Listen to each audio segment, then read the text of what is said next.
Yeah, that happened to Chris in a bread oven, Mithril.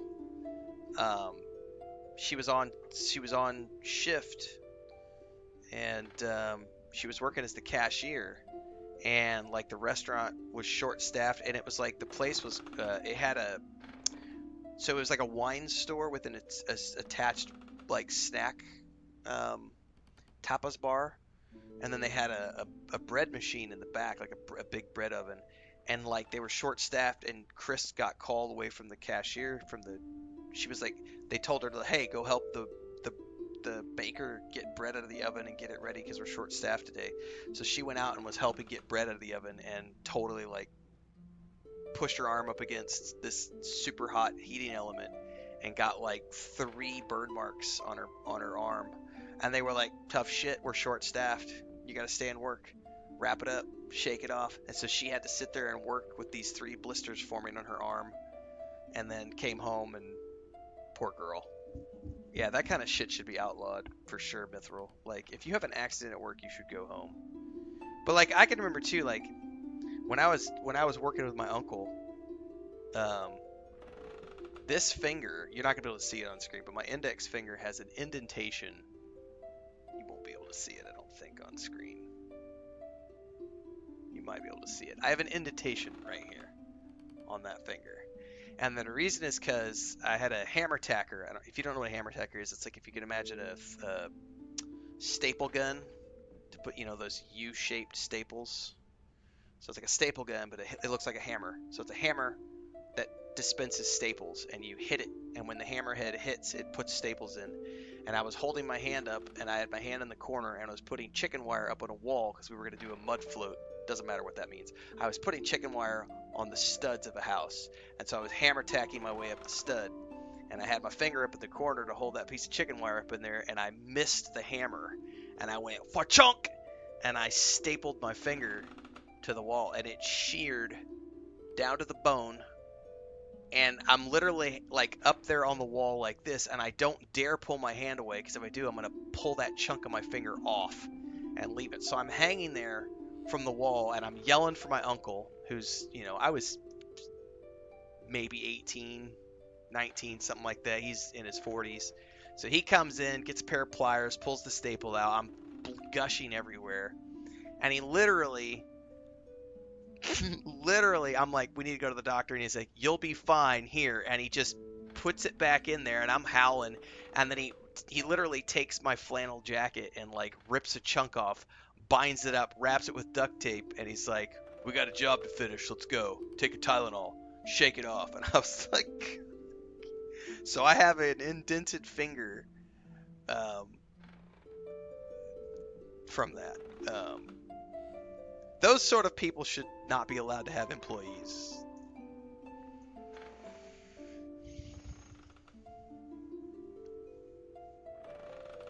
Kitchens are hard work, yep. What's up, Bablonia? What's up, Deeks? What's up, Hector? Never win at nights. So, right. Moya's little hound has returned, and with the blood on their hands to prove it, it looks like those weapons will be needed sooner than we thought. Perhaps after all this is over, I could give you a butcher shop all your own down on the docks, if there's anything left of the docks. In the meantime, take this and use it. We have a new matter outside the Neverwinter walls that requires your attention. With the recent difficulties with Luskan and the problems with trade along the high road, diplomatic relations with Waterdeep has become even more important. Should Luskan or other enemies of Neverwinter choose to act improperly, having a strong tie to Waterdeep can prevent troubles, hopefully before they occur. This does not directly concern Waterdeep, but it is worth mentioning as it is causing problems throughout Neverwinter. Gold flows into Neverwinter from merchants. We aid those merchants, or hinder them. But of late, they have not reached the city gate, which means no gold and no traffic.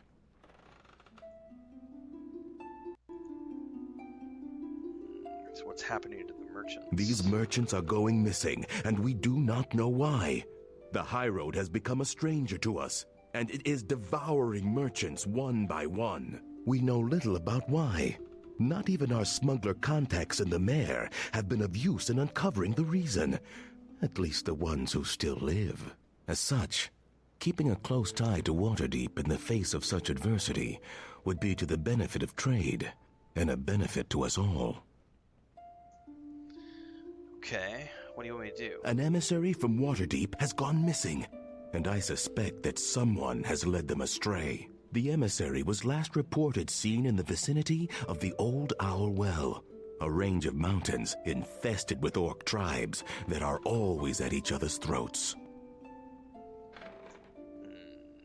Maybe the emissary was killed by orcs. The orcs of Old Owl Well are in the habit of ransoming captives, not slaughtering them. Yet no ransom has been forthcoming, and I wish to know why. Furthermore, forces from Neverwinter have been dispatched to the mountains. Normally, I would be skeptical of their ability to deal with the situation, but somehow, the Grey Cloaks managed to wrest control of Old Owl Well from the orcs in the region, and somehow, the emissary was misplaced. Sounds like the situation is under control. I want the emissary indebted to me, not Lord Nasher. Do not let the Grey Cloaks get their hands on the emissary first. I want him, and I want you to find him. Fortunately, I already have an agent within the Neverwinter soldiers, and she will be your contact. She goes by the name Karina. Seek her out, and she will tell you what to do. Now go. Travel to the Old Owl Well to meet with Karina. She will have more information for you. Before we do any of that,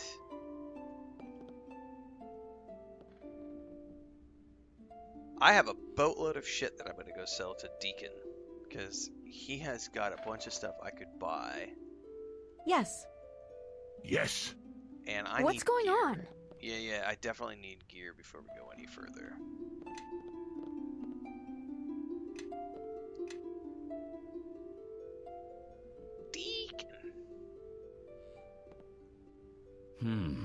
What?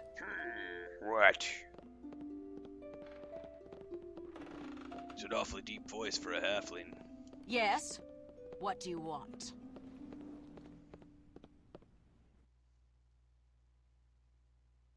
What do I want? Big bootied bitches?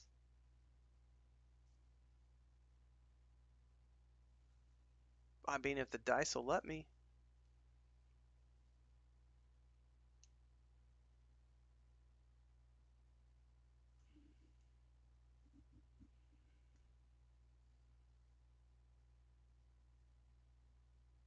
I'm a simple halfling.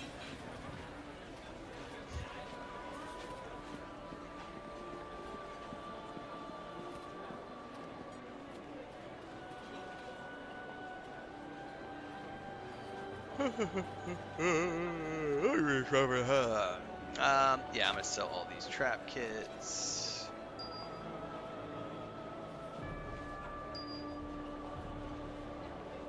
I doubt I'm ever gonna need that again, so let's sell it. Can't drop those.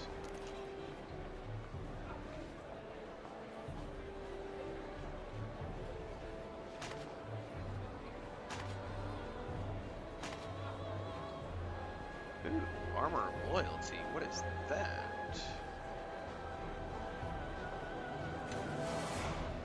Oh wait, that's what I'm equipped. Ha ha ha! Not my brightest moment.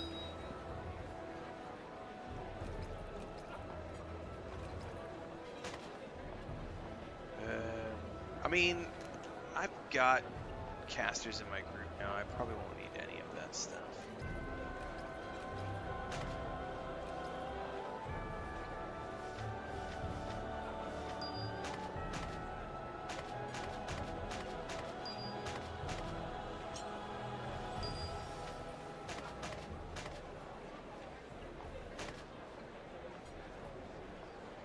Yeah. Sort inventory. Thank you very much. Yes.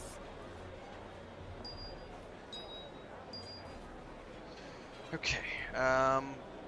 Probably the first thing Perhaps so. is to check for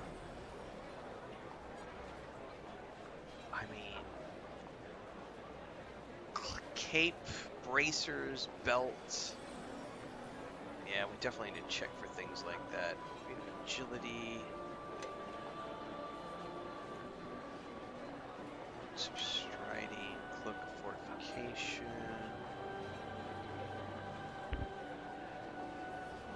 Hang on, I need to go see what that noise was.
Alright, that was definitely, Chris was doing stuff that I wasn't aware of, and so she was moving stuff around in the living room. And I just got some espresso going, so I'll need to go check on that in a minute. Okay, cloak of fortification, that's AC bonus, saving throw bonus. Protection is only AC bonus.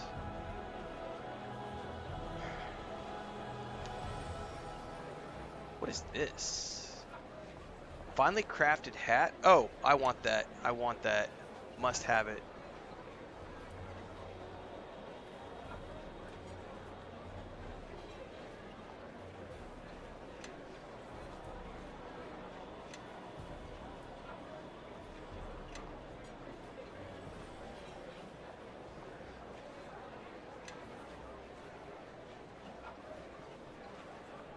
$50,000 gold.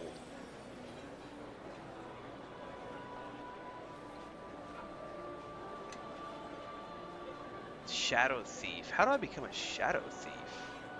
Only usable by Shadow Thief of Am. Alright, well, I spent some money. Let's also buy the Belt of Agility.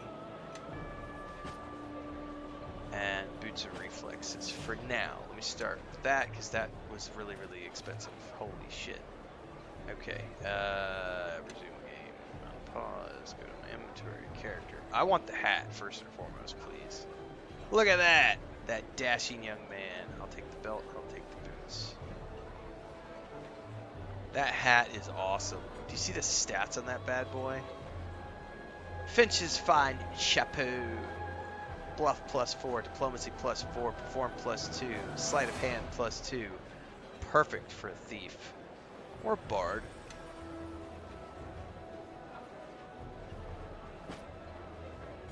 Oops. Get the budget.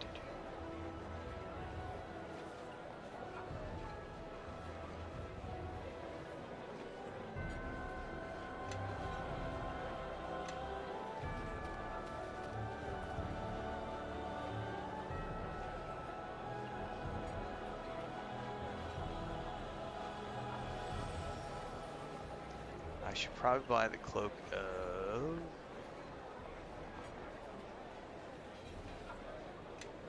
Let's look at this Yes. for her. She needs stuff. She needs goodies to help her survive.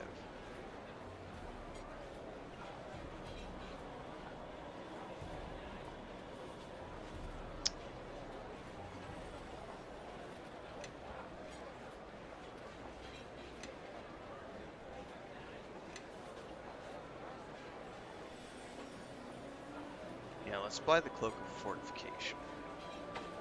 And now I'm broke.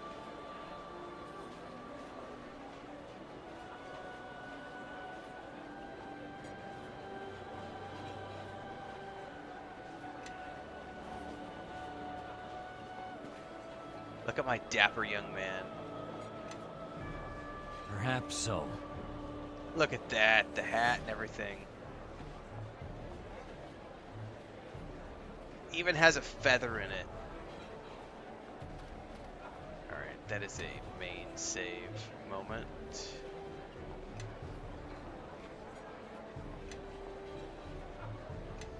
I don't know about this never win at nights, because I'm winning that hat.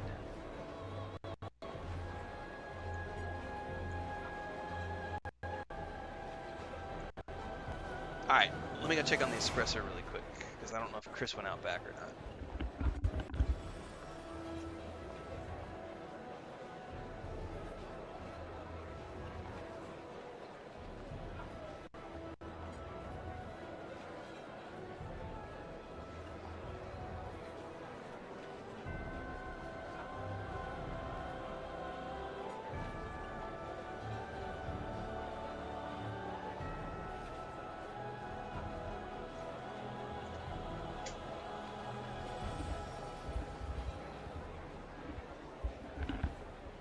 She might remember.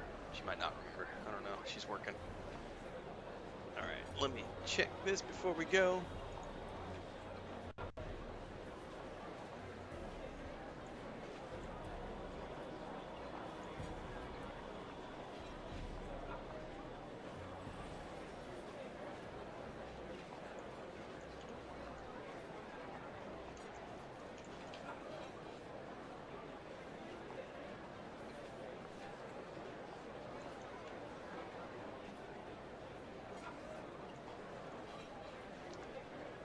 Alright, I'm going to wait before we go any further just because I am going to have to duck out again and grab my coffee.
A dapper small man? Do I count as a man? I don't know if I count as a man. Let's see here.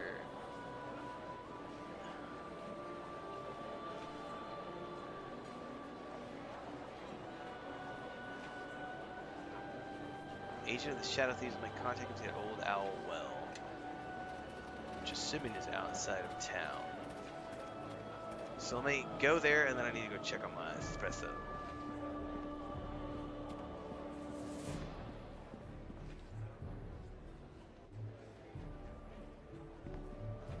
Old Owl Well.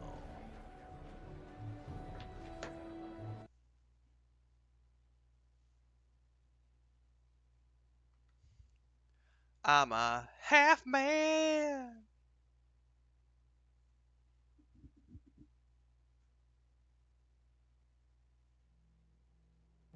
Now this here is White Thistle. Can give you the runs, you know. And I made up a song for it, quite a catchy tune. White thistle, all in a row. In Neverwinter woods, they all grow. Oh, well met. Sorry, didn't even see you standing there. Thought you might be a Wendersnaven at first, but I can see you. So I guess that discounts that. All right, hang on.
right, double espresso. Milk and sugar. Chris got 1 espresso. The rest is for me. And I got to use my new immersion blender thingy.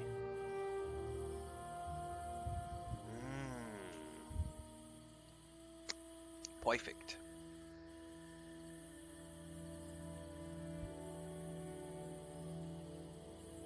I might buy myself an espresso machine for Christmas. We'll see.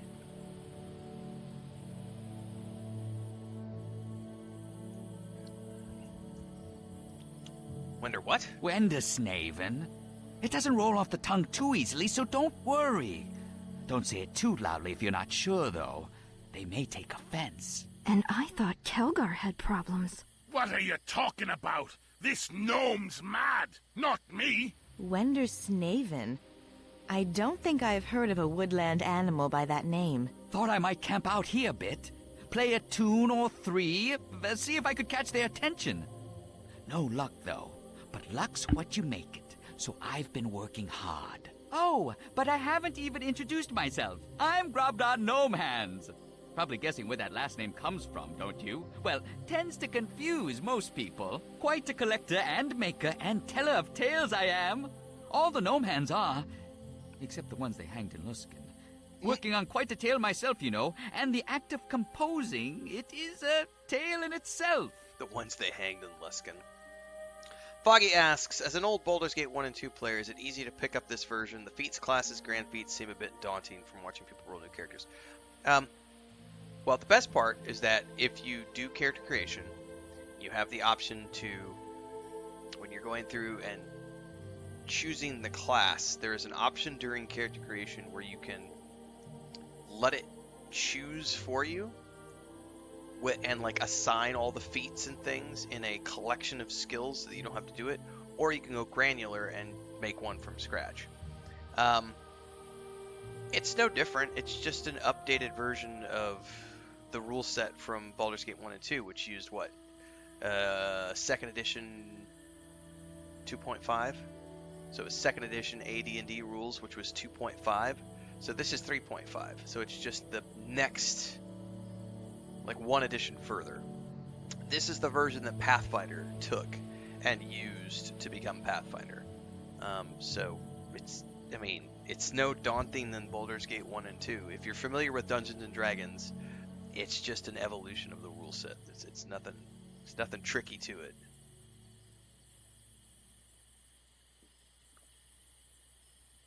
Oh, yes! You see, it all starts with the tune. Say about that bush, or that root, or that cloud, or that boot. Is he gonna sing?